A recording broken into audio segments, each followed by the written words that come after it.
So we are not here by chance, we are here by divine appointment. And when we're keeping our divine appointment, we've heard the call, haven't we? We heard the call. And I want our viewing audience to know that everyone here today chose to be here rather than the Gay Pride Parade. And the reason that we are not in the Gay Pride Parade is they changed the time from 11 o'clock several years ago to 10 o'clock.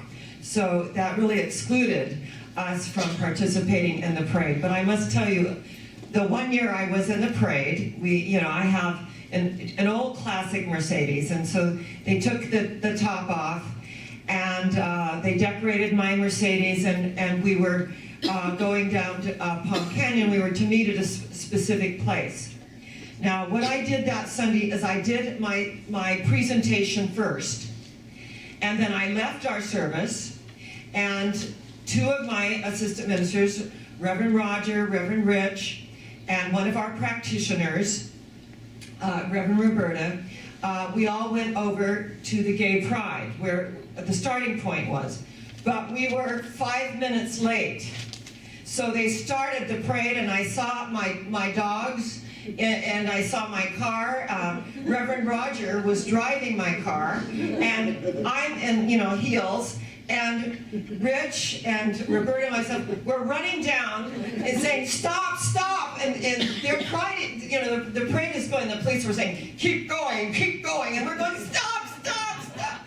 We're running down. Everyone was roaring. They were laughing. They said it was just like Lucy, Ethel, Fred was driving. There was Ricky with you. We finally caught up and jumped in my car so we could finish out maybe the last 2 minutes of the parade actually in the car. So after that, Jenny Vogt said, and she's one of our counselors. She's running for mayor, as you know. Did she win? She lost. She lost. Okay. But you know what? We never lose. It's how we play the game, right? That's how we. So we love you, Jenny. And she said that she had never laughed so hard in her life at that scene. It was hysterical, absolutely hysterical. So out of that, I decided, we're just going to have a Gay Pride Sunday, and we're going to really dedicate it as Gay Pride Sunday. And in doing that, the all-inclusivity, this energy is going throughout the whole world energetically. And you know that once a year at least, I speak in Africa to 25,000 students and faculty. And my theme is always, when I talk about world peace, it begins with ourselves. An ancient Chinese proverb, when there is light in the soul, there is beauty in the person. When there is beauty in the person, there is harmony in the home. When there is harmony in the home, there is order in the nation. When there is order in the nation, there is peace in the world. And it begins with the light in the soul. It begins with that energy. So wherever I am, that is my message of oneness, that we embrace all in a spirit of acceptance and understanding. And when we begin to embrace all, something begins to happen to ourselves, and we begin to expand. Our heart expands in amazing ways. Because remember, our heart is the doorway to the soul. Where your treasure is, there your heart will be also. And Danny Gall, who I'm dedicating this service to, who was my assistant minister for 13 years, he was my relationship between relationships. He was the one that judged anyone I was dating. He would get the evaluation out and share very candidly with me. And he said, we have to protect her from herself. So, because, I really see everyone as loving. In fact, Linda also has said that I'll give everything away. So there are certain people in our lives that we need there to keep us in balance and keep that energy flowing. And I remember that my daughter said, why don't you marry Uncle Danny? I just love Uncle Danny, and he's going to walk me down the aisle. And he said, oh, it's time we're going to have a talk. So she was 16, and he said, I am so in love with your mother, and she is so in love with me, and we are just the best of friends. We just don't have sex. And that's how he explained his homosexuality to my daughter. And she goes, oh, was that it? Oh, okay. And then she was off, with her friends or doing something. But energetically, love is love, as Reverend Judy Taylor shared with us. Love moves beyond whether it's male or female or whatever. That love is love. And this is what we know in our hearts that Jesus taught. And when I was in the parade, believe me, Lee, I had the placards and I was called doing the work of the devil, and I just went, I love you, God loves you, Jesus loves you. His message was love, love, love. This commandment I give thee, that ye love one another as I have loved you. Love your neighbor as yourself, which presupposes that we love ourselves. There is a fine line between confidence and conceit, and it's called humility. It's knowing that we are co-creators with the co-creators. That energy of the universe that co-creates at such a deep level that allows us to come forth and recognize our Creator. And that each and every one of us are imbued with that power, that presence, that energy, that light. It is such a gift. And my topic this morning was about living in the moment, being present in the moment. And one of the things, and I've shared this with the community, how I really came to know Robert Roy Conklin, who is an amazing, consummate bagpipe player and musician, and was in, orchestras, and amazing energy that he has and sets up for us every morning, and we just so appreciate and love you. And one day I was going out in my yard, and I saw a young man walking down the street. Some guys turned the corner in their convertible, and they were, it really looked like, they looked like alcoholic beverages. And could have been root beer, but it kind of looked like that. And all of a sudden they yelled out, "Faggot!" And I was like, oh my God, on my street, looking out. And all of a sudden, in the distance, I heard bagpipe playing, Amazing Grace. Now, I thought I was hearing things and I created it. I mean, I really didn't know someone was actually playing bagpipes and Amazing Grace.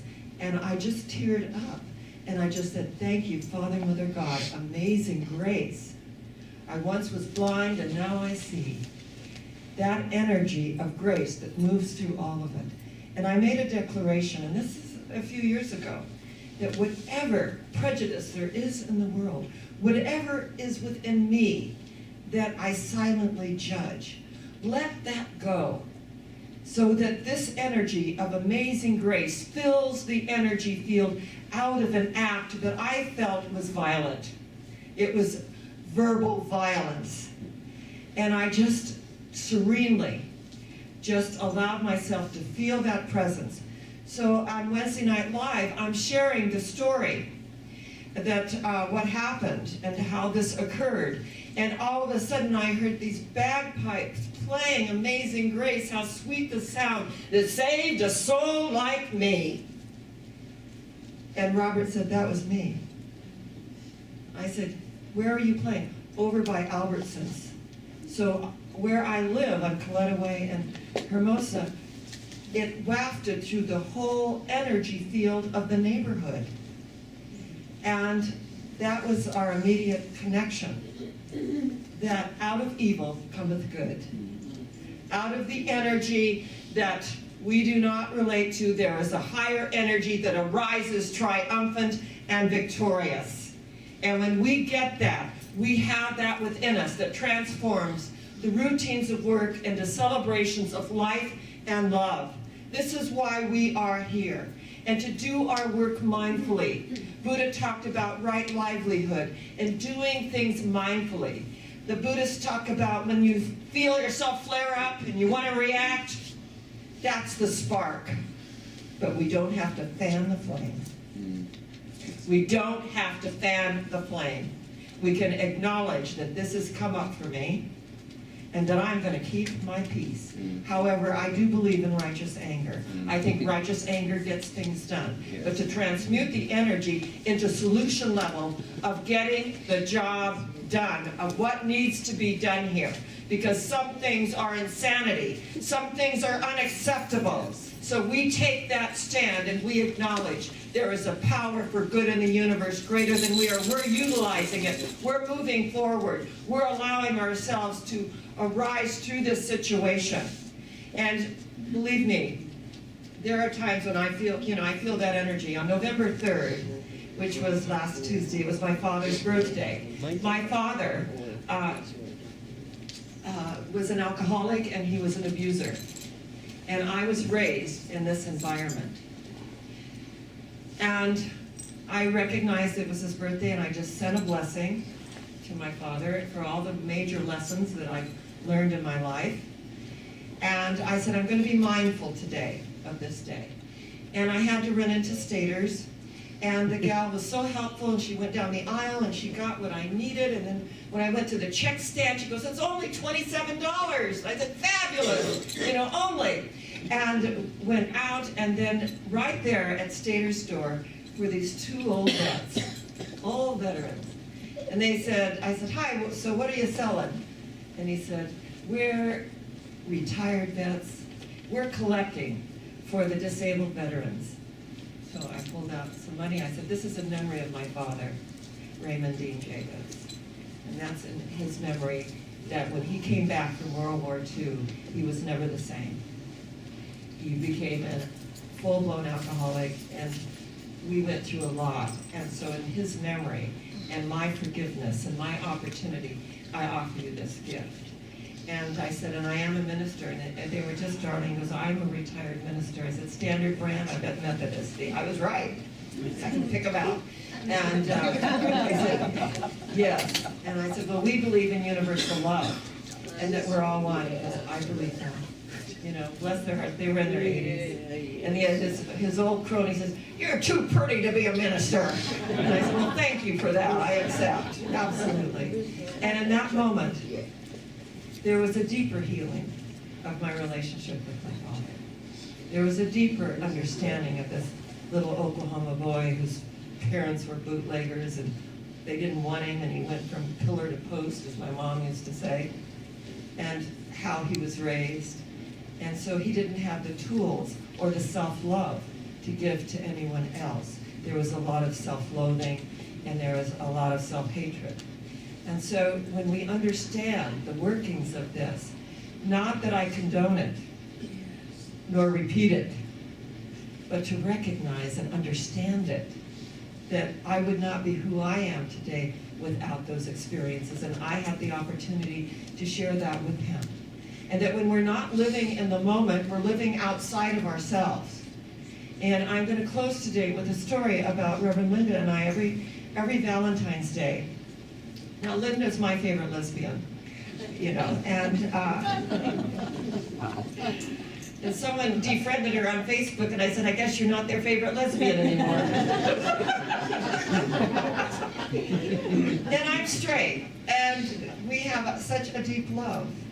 I love her so much. And she's always there for me.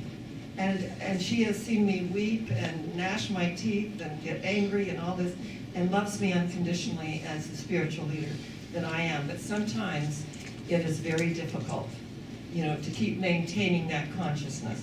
And when you slip in your consciousness, you forgive yourself, you hug yourself, you look in the mirror and you say, I love you, baby. No matter what's gone on here, I love you. And so when you have a friend, so every Valentine's Day we do high tea because I'm the queen of high tea. I've done high tea all over the world, including the Empress Hotel in British Columbia. So we're looking online and we see this place called Aladdin's. And it's so interesting because it's in Redlands, which is kind of close, right? And so I always doll up. I put on my Mario hat and my Mario outfit, and we just get all dolled up. And I even got Linda to start wearing hats. She's not her favorite. That's how much she loves me. Even wears hats. And even by not a pretty silk dress and she'd rather be in pants. But anyway, we get all dolled up and we go to this place called Aladdin's. And we drive up, and I always drive because I don't mind driving the freeways, and she does. And I go, and it says Aladdin's high tea room, and it's in like this icky area of Redlands, parking lot. I go, it better look good on the inside. So I said, we're sitting there, I said, I don't know if I should go in. And she goes, well, let's just go in and see. So we go in, and it's actually pretty cute inside. And they seat us in this beautiful, you know, it's a window overlooking big lots. And I say to Linda, this is not what I envisioned. We're all dressed up, we drove an hour. This is not what I envisioned. Shall we leave? I said, okay, I'm gonna just calm myself. And so this gentleman comes to the table, and I want my apricot tea. Well, they don't have apricot tea. Well, I want my currant tea. They don't have currant tea. Well, what do you have? And he goes, well, and he says, we have this kind of tea, which is pretty good, and that. And I said, well, okay. So, like I said, I just want to get out of here. I want to run out of here. She goes, I know you do. She goes, we can leave, but, you know, let's just have the tea first. So he said, okay. So he brings the tea, and it's beautiful china. Beautiful china. And as he starts to pour my tea, his hand's shaking. This always gets it.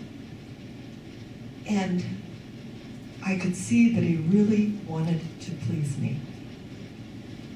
I just felt it in his energy as his hand shook, pouring the tea.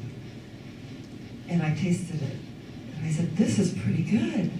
It snapped me out of it in the moment. And I realized I had all these expectations of how it should be. It did not fit my expectations, but I needed to be in that moment because there were other human beings who wanted to please, that had prepared a space. And I took that metaphor, and we had the most wonderful high tea, and the food, and they kept bringing specialties over to us because they wanted to please us. And I told them this was just one of the most wonderful high teas, and I gave his mother, who, you know, they owned it was family owned, I hugged everybody, and I could just absolutely no, it wasn't the Empress, it wasn't even where we go at the high tea room at the Manor and Big Bear. It was a little place called Aladdin's. It was a little tea room of a mother and a son and a daughter that wanted to, you know, create tea and energy and share their gift. And I thought, really, we have a whole world here that wants to please us. And that as we please ourselves and we look through the appearance, and sometimes it's a shaking hand, isn't it? It's a shaking hand. And the recognition to snap us out of it into the present moment, because when we're not in the now, we are gone. We are gone. To snap ourselves into this present moment is to be in the world and not of it. To recognize the energy of light. So I share with you a poem I wrote many years ago. As I sit and ponder this life's beguiling quest, I can hear the far-off thunder of the awe-inspiring guest. Its voice is ever present as I sit and contemplate, wondering of the answer to the riddle of my fate. But wait, my destiny is e'er to be with an alone figure called me.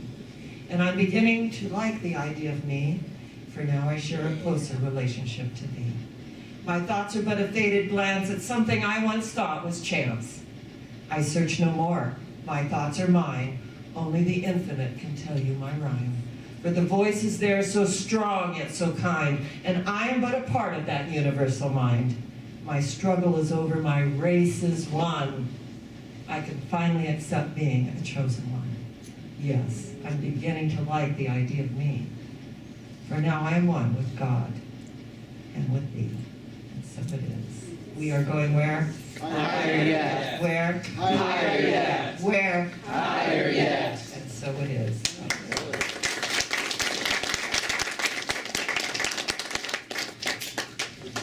She likes to be called Taylor, and she joined us about a year ago through one of her dear friends, and we're just so grateful for you. She does. She's not a cancer survivor. She transcended it. She is a thriver, and she did it through her profession, which is lymphatics, and did a beautiful Wednesday night live service for us. So let's welcome Reverend Taylor.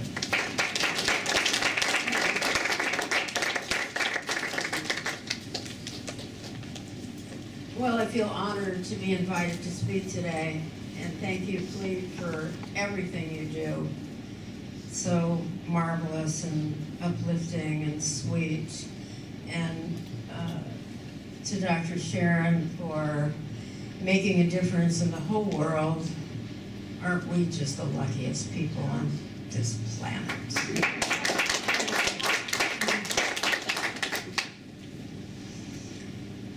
So it's all about love, isn't it? When we're born, all we know is love. And life takes us one step at a time. And only when we're told that something isn't okay is when we shift gears into thinking something other than that. Freedom to be who we are is why we're here. The joy of stepping into the gift and the journey that we've been given, which is always perfect, if we look at it that way. There's a gift in everything. Who we love. We love a woman, we love a man, we love a child, we're gay, we're straight. Love is a form, and it's pure. The only thing that gets in our way is a judgment about it. The spiritual side of life is believing and trusting. And when we do, we can just let go of thoughts and judgments that are anything but what we want. So I invite all of us to make a commitment to ourselves to love ourselves enough, fully, wholly, with all the embracement that we have, to be able to look into a mirror and be grateful for this gift called you. And that is the invitation to love, to that degree, everyone. So basically, our only journey is to love ourselves for all that we are. Peace begins inside of each of us. We're so powerful that all we have to do is look inside of ourselves for the answer. And it's always about love. Basically, I am bisexual. I never saw a difference between a man or a woman or a child or a baby or anything. I just loved. I never could understand that we're supposed to love a man if we're a woman, or a woman if we're a man.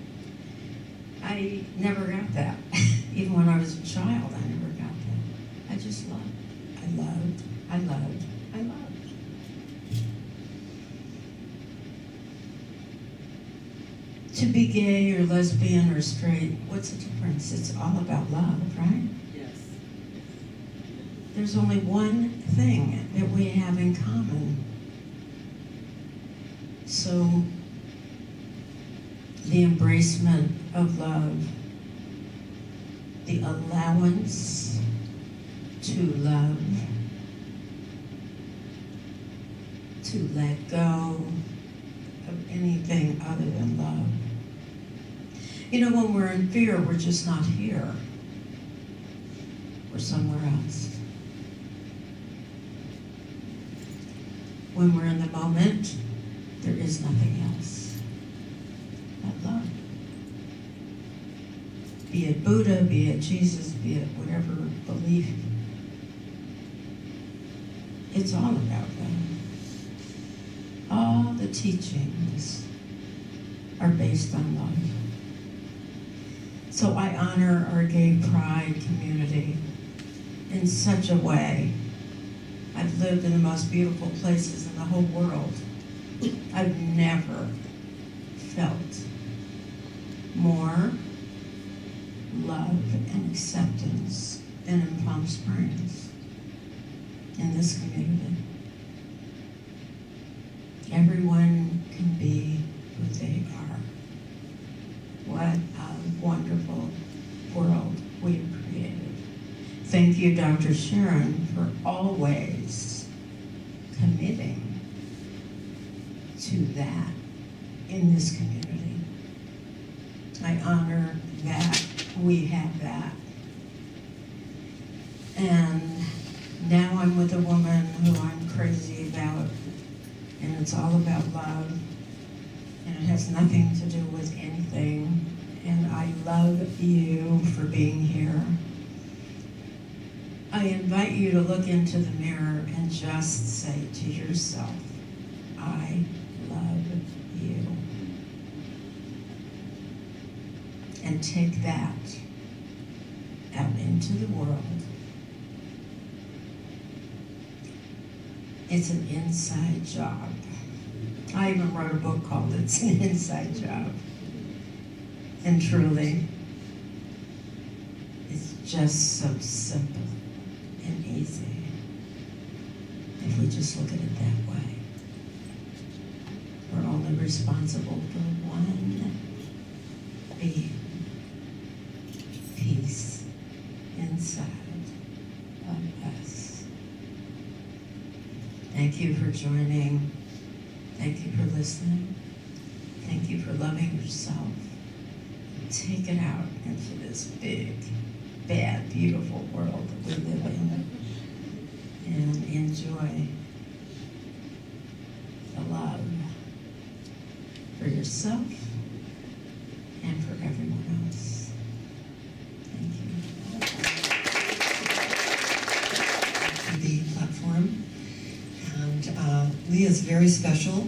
For several years, we used to have a magazine, and it was an online magazine. You did such an amazing, amazing job on that. We still have it on the website, if you can go into the archives. He called it the Interfaith Light, and it was so beautiful. It was so many talents. We went to stand here. This is being recorded. Namaste. Speak into the camera and everybody present. All right. Hi, my name's Lee, and I am so honored to be here. I have been on a path of spirituality for a long time, and I was asked by several places to be a part of the parade today and work several booths. I'm a life coach here, so I inspire a lot of people. So when Pride comes around, you can understand why people want my services. And I had made a lot of commitments, and Dr. Sharon had asked me if I would speak today. And it was very important to me that I postpone those commitments to be here with everyone. I've been in the parade, and it's a fantastic journey. I do encourage everyone, when we are done here after we've had our time together, that you do go downtown Palm Springs. This is the first year that it's actually, I'm calling it coming. Yeah, it's come out of the closet. It is mainstream. They are expecting so many people. And that's really a testament to where, Palm Springs is. And I want to share with you, I used to write for a magazine, and I did it for several years. And the article that people look forward to every year is I ask people what they were proud of. And I would do it a month before Pride, and then I would print what people were proud of. And so the editor of the magazine came to me and he said, we're going to do a Pride parade, and we're going to have a bunch of drag queens on there to promote the magazine. But your article's so popular, we want you to be at the top of this float. And I thought, with all the drag queens? And he was like, sure. So I go up there, and these women were looking fierce. And I felt a little awkward because they were like 6'2" in their stilettos, and I'm this short little bear guy. And here we are going down, and there's this woman, and she's perched on the top of this truck, and she's just waving and waving, and then all of a sudden the float comes to a stop, and everyone's mouth drops. And unfortunately, in this world, there's not so many people there are some people that don't accept us. And there they were, all these people with their messages of hate and signs and all that stuff. And I thought, uh-oh, I was like, what's going to happen? Because the drag queens they were yelling and screaming at them. And I don't know why, but I felt it was my place to get off the float and go talk to them and tell them basically to be respectful. And so I get ready to walk down, and the drag queen that's way up there, she's already climbed down, and she says, honey, I got this. So these drag queens all get up, and they get face to face with these people, and they're getting yelled and screamed down, and it was amazing because these people they're not bad people, they're misguided and ignorant. Absolutely. And so they're yelling that God hates us, and these fierce drag queens have taken their shoes off, and I thought, But they actually peacefully and calmly told them, no, God loves us. And they just reached out to them in a spirit that they did it because they represent who we are. When we talk about Stonewall, which is going to be celebrating its anniversary, it was the drag queens that got us through that. They're the ones that threw the first bottle. And while I don't condone violence, sometimes you have to stand up for yourself. And so being on the float with the drag queens, that was a changing moment for me. And they asked me the next year, let's go down the parade. I didn't want to get on a float this time, I wanted to walk. Because it was important for me to stand tall and walk down the street. And I wasn't moved by myself walking, I was moved by the mother with a little kid standing on the street. There were thousands of people, and they'd come from everywhere, and they were all races, all creeds, all denominations, and they were there not to celebrate me as a person, but to celebrate a community. And that's a big thing because we are all a community. And what you said about Palm Springs, the love is absolutely here. It just is, you feel it. I feel it in this room. I feel it every morning of every day, and there was a time that I did not feel it. And you know what? The light clicked on when I came to Interfaith, and I think it was about 8 years ago. And I've been on a journey ever since. I just want to share a little bit because I want to talk about spirituality and being gay. And I look at it this way. I was very lucky. When I was 14, I came out of the closet. And I worked in theater as a professional costume designer for almost 20 years. And in doing so, everyone accepted that I was gay. He's a costume designer. It was just, it was a stereotype, but it was true in my case. It worked. Yeah, it worked, and I ran with it. I still run with it. But anyway, so I didn't really necessarily have to come out of the closet as a gay man. However, and this was a big thing I learned, you do at some point come out of the closet when it comes to spirituality. Most of us grow up, I grew up in a Southern Baptist family, in which, was fire and brimstone and all that. And unfortunately, there's a lot of unacceptance of youngsters when they're gay. And so when they get older, they still want a God and they still need that love. And a lot of gay people, especially the gay men that I know, they're put off by it. So when you tell them that you accept God, whoever your God is, they stand back a little. But when you actually can say that you embrace it, you embrace that spiritual side of yourself, your life will absolutely open up in ways that you can't imagine, and it has for me. And I try to share that message with everyone. So whether you love God or Buddha's your homeboy, whatever, I don't care who you love, but you have to love somebody, and that starts by loving yourself. And when you can share that with other people, it's an amazing, amazing thing. And finally, what I want to share is I have 2 dogs. I have a husky named Chakra, who is the most beautiful dog And I have a Samoyed, and his name is Mojo, so I have Chakra and Mojo. And Chakra was bred to, he pulls sleds and everything. That's what he was born to do. And that's what he was born as. And to this day, when we go for a walk, he's ready to, take that sled. And then there's Mojo, and his thing is they're supposed to herd reindeer. Well, we don't have any reindeer in Palm Springs, as you might know. So his job when we walk him is he herds us. He just does.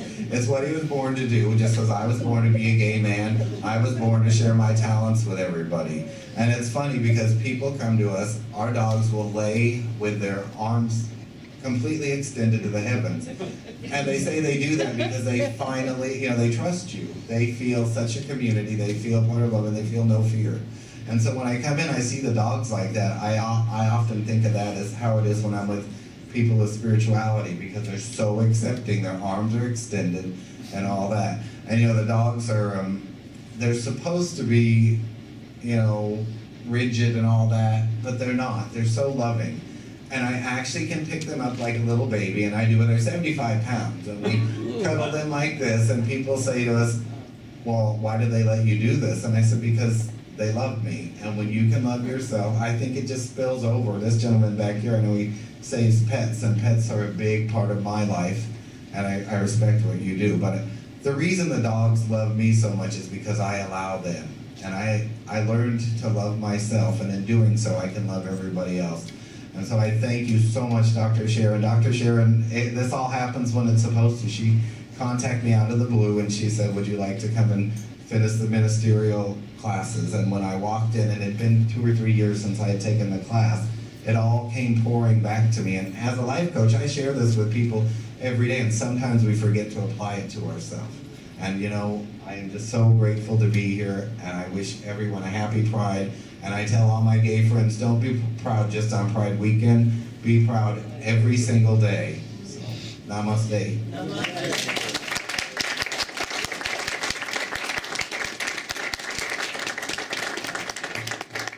We got it for Facebook, and who he was referring to, this gentleman who is R.J. Taylor, who is my cinematographer, who went with me all over the world. I've spoken at the University of Istanbul, the University of Croatia, University of London, University of Germany, over to Queen's College and Cambridge, Oxford, St. John's. I mean, all over the world. And RJ is my videographer and has gone with me to record my messages. And we just, and not really to the extent that we're going to indoctrinate him, but he is our chaplain of our pet ministry. So R.J. Taylor, and to all of those that are listening, our viewing audience, we salute R.J. Taylor, who is part of the virtual rescue and our chaplain for pet ministry. And we are just so grateful. Thank you so much. And my little Miss Muffin, he brought her to services. He sat in the front row. She looked at me. I looked at her. It was love at first sight. And she does that. I want you to know that, Lee. She does the whole thing, and I remember, that means I surrender to you. It means I love you. Yes, and it's so beautiful. So thank you so very much for these beautiful sharings. I was just moved at such a deep level. And Fleet has something that he's going to share with us now. And we're so grateful to Fleet. He's been with me for 8 years now. He came to me kind of feeling just an energy about a ministry that he went to, and they said, we'll put you in the choir. The choir? I mean, I'm not a vocalist, right? And I said, sing something. And he did. I said, you're hired. You're hired. So take it away, Fleet. Well, they did want me to sing a solo. They wanted me to sing Let Me Entertain You. We'll have a really good time, oh yeah. And I kept thinking, I don't want to do this. And I thought, okay, well, maybe I'll sing Let God Entertain You.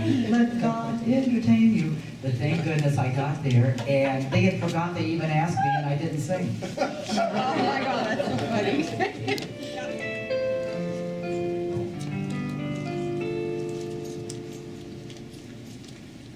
It's not that easy being free to spend each day the color of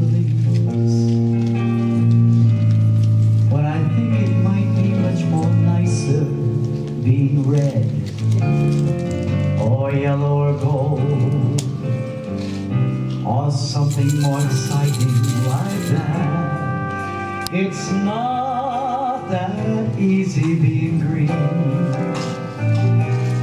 You tend to blend in with so many other ordinary things. When I think it might be much more nicer being red or yellow or gold or something more exciting like that. And green